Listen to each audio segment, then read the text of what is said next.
Hello students, I am Priyanka. Welcome to Gyan classes. I hope आप सब बहुत मस्त स्वस्थ और ज़बरदस्त होंगे। आज की क्लास में मैं आपका स्वागत करती हूँ और आज मैं आपको कल वाला टॉपिक स्टेप्स ऑफ मैनेजमेंट का पार्ट 2 पढ़ाऊँगी, जो कि हमारा रह गया था। उसमें हमने बस प्लानिंग पढ़ी थी, तो उसके आगे का आज जो टोटल 3 स्टेप्स होती हैं मैनेजमेंट के, स्टेप्स ऑफ मैनेजमेंट में ऑर्गेनाइजेशन, जिसमें कि मैंने प्लानिंग आपको पढ़ा दिया था, और सेकंड हमारा है ऑर्गेनाइजेशन। ऑर्गेनाइजेशन का मीन्स हिंदी में क्या होता है? संगठन। जो कि जैसे हमने प्लानिंग कर ली पहले, तो हम नेक्स्ट स्टेप पे जाएंगे ऑर्गेनाइजेशन पे, कि हमारा उद्देश्य जो है उसको हम कैसे, तो संगठन शब्द की उत्पत्ति जो होती है वो ऑर्गेनिज्म से हुई है। संगठन शब्द की उत्पत्ति किससे हुई है? ऑर्गेनिज्म शब्द से हुई है, जिसका आशय होता है शरीर के ऐसे टुकड़ों से है जो परस्पर इस प्रकार संबंधित हैं कि एक पूर्ण इकाई के रूप में कार्य करती है। मतलब कि इसका आशय शरीर के ऐसे छोटे छोटे टुकड़ों से होता है जो परस्पर संबंधित होते हैं, एक दूसरे से संबंधित होते हैं, कि एक पूर्ण इकाई के रूप में कार्य कर सके। और वो इस तरह से संबंधित होते हैं कि वो पूर्ण रूप से इकाई के रूप में, मतलब एक यूनिट के रूप में कार्य कर सके। ठीक है, तो योजना से जुड़े प्रत्येक पहलू को संगठित करना ही संगठन है। इन्होंने एक संक्षेप में हमें समझा दिया कि योजना से, मतलब हमने जो प्लानिंग करी है उससे जुड़े प्रत्येक पहलू को संगठित करना, मतलब उनको आपस में जोड़ना ही क्या होता है? संगठन है। ठीक है, आई होप आप सब समझ गए होंगे कि ऑर्गेनाइजेशन क्या है। तो इसके बारे में पीटर ड्रोकर ने कहा, एक आदर्श संगठन वह है जो सामान्य व्यक्तियों को असामान्य कार्य करने में सहायता करता है। पीटर ड्रोकर ने क्या कहा कि एक आदर्श संगठन जो है, एक आदर्श ऑर्गेनाइजेशन जो है, वो वह है जो सामान्य व्यक्तियों को असामान्य कार्य करने में सहायता करती है। मतलब कि जो नॉर्मल व्यक्ति होते हैं, उनको असामान्य कार्य करने की सहायता देती है। ठीक है, सामान्य व्यक्तियों को, कि वो अपनी क्षमता से ज़्यादा कार्य कर सकें। नेक्स्ट है निकेल एंड डॉर्सी। इन्होंने क्या कहा? संगठन को हम ऐसी उपयुक्त प्रक्रिया में परिभाषित कर सकते हैं जो व्यक्ति एवं अन्य साधनों तथा नेतृत्व एवं उत्तरदायित्व के मध्य उपयुक्त संबंध स्थापित करता हो।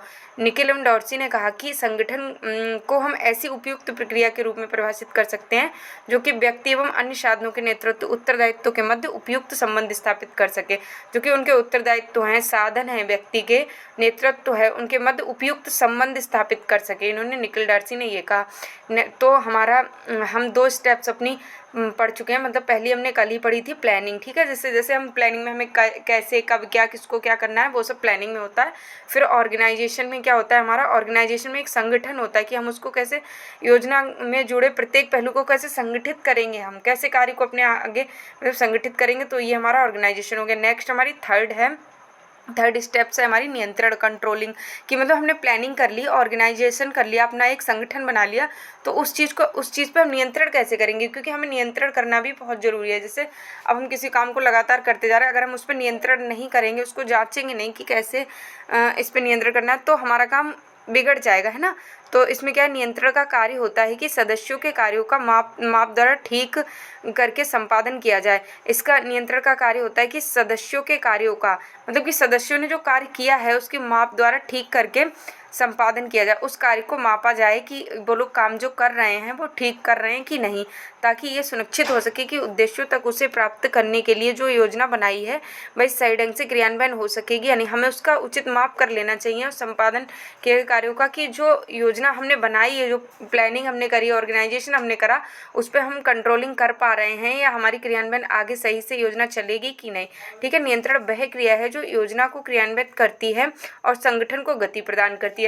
मतलब नियंत्रण क्या होता है? नियंत्रण वह प्रक्रिया है जो योजना को क्रियान्वयन करती है, मतलब उसको चलाती है और संगठन को गति प्रदान करती है, और हमारा जो ऑर्गेनाइजेशन होता है उसको गति प्रदान करती है। ठीक है, निकेल और डॉर्सी ने कहा ये एक यंत्र है। निकेल और डॉर्सी ने क्या कहा कि कंट्रोलिंग जो है, नियंत्रण जो है, वो एक यंत्र है, यंत्र के समान है, जो योजना को इच्छित परिणाम तक पहुंचाने हेतु दिशा प्रदान करती है। इन्होंने कहा कि ये जो है, ये एक यंत्र है जो यंत्र के समान है, जो योजना को इच्छित परिणाम तक, मतलब हमने जो सोच रखा है उस तक पहुंचाने की दिशा प्रदान करती है।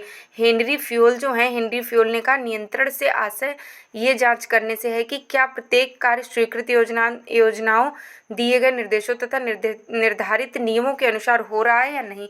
तो हेनरी फ्यूल ने कहा कि नियंत्रण से आशय ये जांच करने से है कि प्रत्येक कार्य को स्वीकृत योजना दिए गए निर्देशों तथा मतलब हमने जो योजना बनाई है उसके अनुसार कार्य हो भी रहा है या नहीं। उन्होंने ये कहा नियंत्रण के द्वारा हम ये जांचते हैं कि हमने जो अपनी योजना बनाई, जो ऑर्गेनाइजेशन किया है, वो उस पर हम नियंत्रण कर पा रहे हैं, हमारी योजना ठीक से चल भी रही है या नहीं। ठीक है, और अगर नहीं चल रही तो उसकी त्रुटियों का पता लगाएं हम उसके, जिन्हें समय रहते सुधारा जा सके, फिर हम उनको सुधारें पर भविष्य में उसकी पुनरावृत्ति को रोका जा सके। और जो गलतियां हमने की हैं पीछे उनको फ्यूचर में हम ना करें, इसलिए हम ये करते हैं। ठीक है, ग्रॉसबर्ग कैंडल के अनुसार नियंत्रण की अवस्था, अब इन्होंने ग्रॉसबर्ग कैंडल ने नियंत्रण की 3 अवस्थाएं दी हैं: बल देना, निरीक्षण करना और समायोजन करना। मतलब हमें किसी चीज़ पे बल देना चाहिए, फिर उसका निरीक्षण भी हमें कर लेना चाहिए कि हमने जिस चीज़ पे बल दिया है उसका निरीक्षण कर लें ठीक से हुआ भी है या नहीं। फिर हम उसमें समायोजन करें, एडजस्टमेंट करें। अगर हमसे कोई गलती हो गई है तो उसमें हमें एडजस्टमेंट करना भी तो ज़रूरी है ना। अगर हम एडजस्टमेंट नहीं करेंगे फिर हमसे लगातार गलतियाँ रिपीट होती जाएंगी, तो हमें उसे सुधार करना, उसमें समायोजन करना बहुत ज़रूरी है।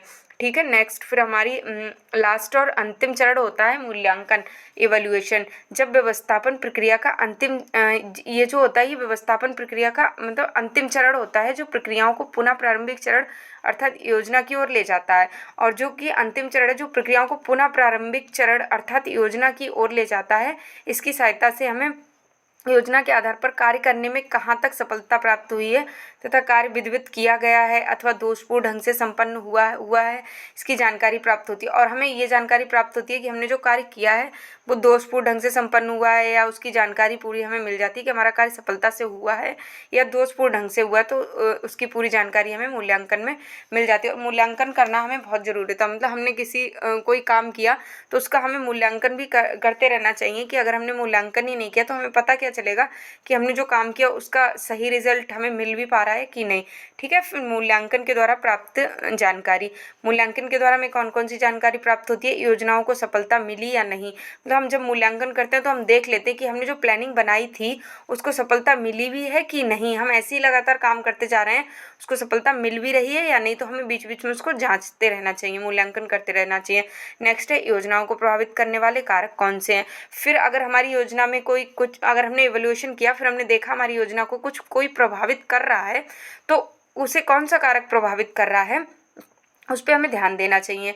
फिर हमें फिर से उसमें सुधार भी करना चाहिए कि कौन सा कारक है, कौन सा फैक्टर है जो उसको प्रभावित कर रहा है, इफेक्ट कर रहा है, तो उसको ही हमें सुधार करना चाहिए। नेक्स्ट है उपलब्धियों की प्राप्ति की जानकारी। फिर हम ये भी देखते हैं अगर हमने योजना बनाई वो योजना ठीक से चल रही है तो उससे हमें जो उपलब्धियाँ प्राप्त हो रही हैं वो ठीक प्राप्त हो रही हैं, मतलब उनकी जानकारी हमें रखनी चाहिए कि अगर छोटी सी भी उपलब्धि प्राप्त हुई तो उसकी जानकारी हमारे पास होनी चाहिए।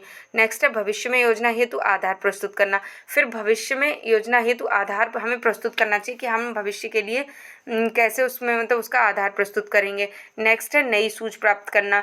और फिर हमने जो अगर हम इवैल्यूएशन करते हैं उसमें अगर हमें कोई कमी नज़र आती है तो हमें नई सूझ प्राप्त करना, मतलब हम उससे समझ लेते हैं, एक नई सीख ले लेते हैं कि अगर हमसे अभी गलती होगी तो नेक्स्ट स्टेप में हमसे गलती नहीं होनी चाहिए, उससे हमें कुछ सीखना चाहिए। ठीक है, तो ये हमारे क्या थे, मूल्यांकन द्वारा प्राप्त जानकारी थी कि हमें कैसे कैसे मूल्यांकन करना चाहिए, अगर कोई कमी निकल रही है, उपलब्धियों की प्राप्ति की जानकारी रखनी चाहिए, भविष्य में योजना हेतु आधार प्रस्तुत करना चाहिए, नई सूझ प्राप्त करना चाहिए, योजना को सफलता मिली या नहीं मिली ये चीज़ पे ध्यान रखना चाहिए, योजना को प्रभावित करने वाले कारक कौन से हैं, कौन सा फैक्टर हमें प्रभावित कर रहा है, इस चीज़ पे हमें ध्यान रखना चाहिए। ये जानकारी हमें मूल्यांकन से